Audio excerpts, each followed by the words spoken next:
नहीं, सवाल पूछना इनके लिए गवाही है। जिस तरह से वो लोग आज तक 11 साल से कोई प्रेस कॉन्फ्रेंस नहीं प्रधानमंत्री कर पाए, 11 साल से पत्रकारों को संबोधित नहीं कर पाए, उनको फेस नहीं कर पाए, इससे ज्यादा क्या मैं कहता हूं कि निम्न स्तर हो सकता है डेमोक्रेसी का। लेकिन हम मीडिया बंधुओं को कहना चाहते हैं कि हम आपके साथ खड़े हैं, हम आपके हर संघर्ष में साथ है। पता करेंगे कि एफआईआर की क्या स्थिति है। हमें यह भी आभास हो रहा है कि वो काउंटर एफआईआर लगाने की कोशिश कर रहे हैं। किस चीज का काउंटर एफआईआर लगाएंगे? एक तो आप दुरा के लोगों को मारेंगे, पीटेंगे और उसके बाद कहेंगे हम काउंटर एफआईआर लगाएंगे। हुआ में ऐसा हो रहा है, इसके बाद ये जम्मू के पत्रकारों तक पहुंचेगा, कश्मीर के पत्रकारों तक पहुंचेगा। अपना फेलियर छुपाने के लिए तो मुस्लिम करेंगे, वोट बटोरेंगे, आगे डीडीसी आएगा, आगे पंचायत आएगा। आज भी बिहार चुनावों में जिक्र हो रहा है जम्मू कश्मीर का। रक्षा मंत्री आपका, प्रधानमंत्री आपका, गृह मंत्री आपका, एलजी आपका, फेलियर आपका है। आप फेल हुए, हर आपका इंस्टीट्यूशन फेल हुआ है, आपकी पुलिस फेल हुई है, आपका सुरक्षा तंत्र फेल है, इंटेलिजेंस फेलियर है। ये पत्रकार बंधुओं का आप सब जो हमारी प्रेस कवरेज के लिए यहाँ पे आए हैं, आपका यहाँ पे स्वागत भी है और हम शर्मिंदा भी हैं। जो पिछले कल एक दुखद घटना हमने कल देखी और उससे पहले हम श्रद्धांजलि भी उन परिवारों को प्रकट करते हैं और संवेदना भी प्रकट करते हैं उन तमाम लोगों को जिनकी जानें वहाँ पे पहलगाम में गई हैं, और दूसरी तरफ जो लोग घायल हैं उनके शीघ्र स्वस्थ की हम होने की कामना भी करते हैं। लेकिन जिला कठुआ में पहली बार ये जो सियासत का नंगा नाच हुआ और सुनते आए थे कि ये लोग इन सब कामों में माहिर हैं, और कल उन्होंने जीता जागता एक लाइव डिमॉन्स्ट्रेशन जो यहाँ पे दिया। और बदकिस्मती से हम कह लें कि मीडिया बंधुओं पे उनका निशाना तो शायद बहुत से लोगों पे था, और एक मीडिया बंधु जो काफी सीनियर जर्नलिस्ट हैं हमारे यहाँ से, राकेश शर्मा जी, पिछले 25-30 सालों से हम जानते हैं, वो पत्रकारिता से जुड़े हुए हैं, इसी सन ऑफ साहिल, और काफी सीरियसनेस से वो पत्रकारिता करते हैं। और जिस तरह से ये जो हमला नहीं था, बेसिकली मैं कहूँ कि एक किस्म से 5 अगस्त 2019 के बाद उनका इरादा है जम्मू कश्मीर को यूपी बिहार में टर्न करने का, और वो मॉब लिंचिंग का एक सैंपल देना चाहते थे। और सबसे बड़ी जो मैं कहूंगा कि कष्टदायक और घटिया स्तर की बात यहाँ हुई कि 2 लोग वहां पे ऐसे थे जो पूर्व में जम्मू कश्मीर सरकार में काबीना मंत्री रहे हैं, दूसरी बार विधायक बने हैं। उनमें से एक साथी हमारे यहाँ पे एमएलए बने हैं अभी, भारत भूषण जी, और वो भी एक सीनियर ऑफिसर रहे हैं अपना जम्मू कश्मीर में। और उसके बाद उनकी महिला नेत्री जो अभी उपदेश डोत्रा जी महिला प्रधान बनी हैं।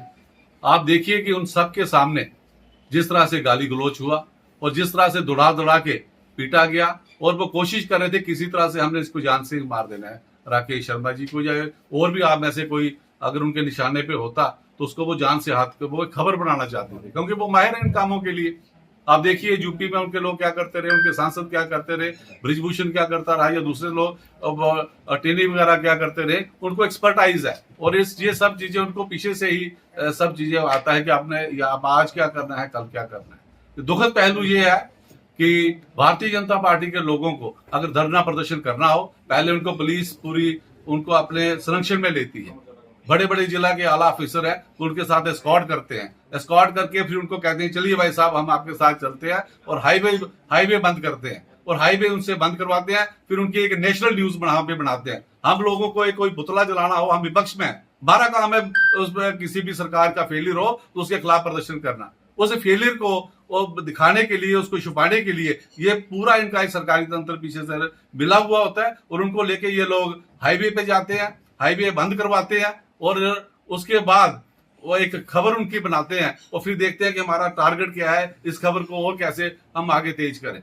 और उसी के सिलसिले में राकेश शर्मा जी उनके कब्जे में आ गए, और उनको कब से वो स्कोर सेटल करना चाहते हैं। आप में से कई साथियों के साथ वो स्कोर सेटल करना चाहते हैं, और उस स्कोर को उन्होंने वहां पे सेटल किया।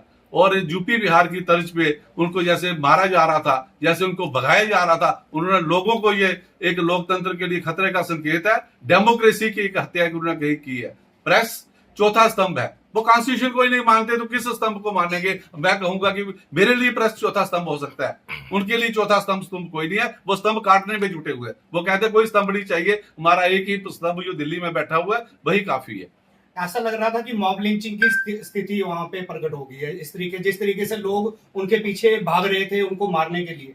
देखिए जो वीडियो की फुटेज आई है ये भी आधी अधूरी है, लेकिन जो प्रत्यक्ष रूप से जो लोग वहां देख रहे थे वो लोग बताते हैं तो रोंगटे खड़े हो जाते हैं कि किस तरह से कूद कूद के, किस तरह से उनको लिटा के और किस तरह से उसके कपड़े फाड़े जा रहे हैं, और किस तरह से मैं कह रहा हूं कि हद है इस बात की कि वो एमएलए, वो विधायक, वो पूर्व मंत्री अभी तक एक बयान तक नहीं जारी कर पाए कि हमारे सामने जो नंगा नाच हुआ हम शर्मिंदा हैं उसके लिए।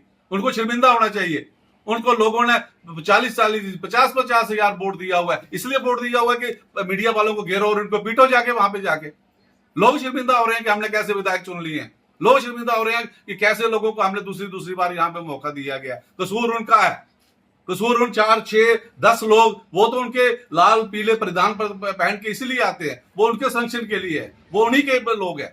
मैं तो कहता हूं कि एक एफआईआर उन लोगों पे भी होनी चाहिए जो उनको उकसाते हैं, आइडेंटिफाइड होना चाहिए। लेकिन करेगा कौन? पुलिस होम मिनिस्टर के पास है, होम मिनिस्टर के साथ यहाँ पे लोग बैठे हुए हैं और वही होम मिनिस्टर उनको चलाता है। कैसे चल रहे हैं तो सब दिशा निर्देश पीछे से है। लेकिन हम मीडिया बंधुओं को कहना चाहते हैं कि हम आपके साथ खड़े हैं, हम आपके हर संघर्ष में साथ है, हम आपसे 2 कदम और आगे निकलेंगे। हमने आज भी सुबह से एसएसपी ऑफिस में बोला, तो अभी एसएसपी साहब का फोन आया हुआ, हम पता करेंगे कि एफआईआर की क्या स्थिति है। हमें यह भी आभास हो रहा है कि वो काउंटर एफआईआर लगाने की कोशिश कर रहे हैं। किस चीज का काउंटर एफआईआर लगाएंगे? एक तो आप दुरा के लोगों को मारेंगे, पीटेंगे और उसके बाद कहेंगे हम काउंटर एफआईआर लगाएंगे, कल को हम प्रेशर डालें, और उसके बाद बाकी लोग तलाश कर रहे हैं कि इनकी कमियां निकालो, हम इस पे प्रेशराइज करेंगे। मैं आपके मीडिया बंदियों से भी कहूंगा, आपके लिए अलार्मिंग सिचुएशन है। हम इस चीज का कोई एक्सप्लॉइट नहीं करना चाहते हैं, लेकिन ऐसी स्थिति हमारे प्रदेश में आ रही। जम्मू कश्मीर का प्रवेश द्वार है कठुआ में, ये कठुआ में ऐसा हो रहा है, इसके बाद ये जम्मू के पत्रकारों तक पहुंचेगा, कश्मीर के पत्रकारों तक पहुंचेगा। अपना फेलियर छुपाने के लिए ये आपको, इनको पता था कि धरने प्रदर्शन होने हैं, तो उन्होंने इस काम पे लगा दिया कि एक पत्रकार को पीट देते हैं, सारा ध्यान उस तरफ हो जाएगा, हम लोगों के बल्ले बल्ले हो जाएगी, हम वैसे ही चलते रहेंगे, धार्मिक उन्माद को लेके चलते, हिंदू मुस्लिम करेंगे, वोट बटोरेंगे, आगे डीडीसी आएगा, आगे पंचायत आएगा। आज भी बिहार चुनावों में जिक्र हो रहा है जम्मू कश्मीर का, बिहार के चुनावों में आप जिक्र कर रहे हो कि पहलगाम में हो गया। बात सुनिए, रक्षा मंत्री आपका, प्रधानमंत्री आपका, गृह मंत्री आपका, एलजी आपका, फेलियर आपका है।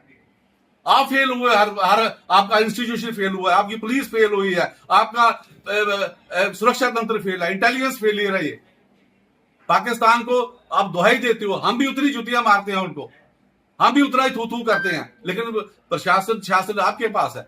या तो उस तरह से कड़ा कदम लेंगे, संज्ञान लेंगे। हम लोगों ने हाई पावर मीटिंग कर दी, हम पानी बंद कर देंगे, चाय बंद कर देंगे। भाई बंद करना है तो इंदिरा गांधी से सीखो।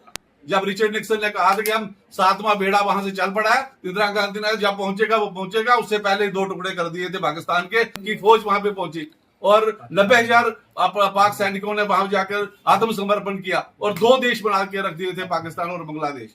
ऐसी लीडरशिप होती है, ऐसे लोगों की जरूरत है। ये होती है लो बिहिला। ये नकली लोग यहाँ पे धार्मिक उन्माद के चलते चलते हम लोगों को खोखला कर रहे हैं, हमारे प्रदेश को लूट रहे हैं। ड्रग माफिया भी नहीं का है, इन्हीं के अडानी के पोर्ट पे सारी ड्रग उतरती है और कोई केस नहीं होता, और 2.5 ग्राम 3 ग्राम पकड़ के हमारे युवाओं को बदनाम कर रहे हैं। सारी साजिश इन्हीं की है, सारे लोग इन्हीं के हैं, इन्हीं के अफसर लगते हैं।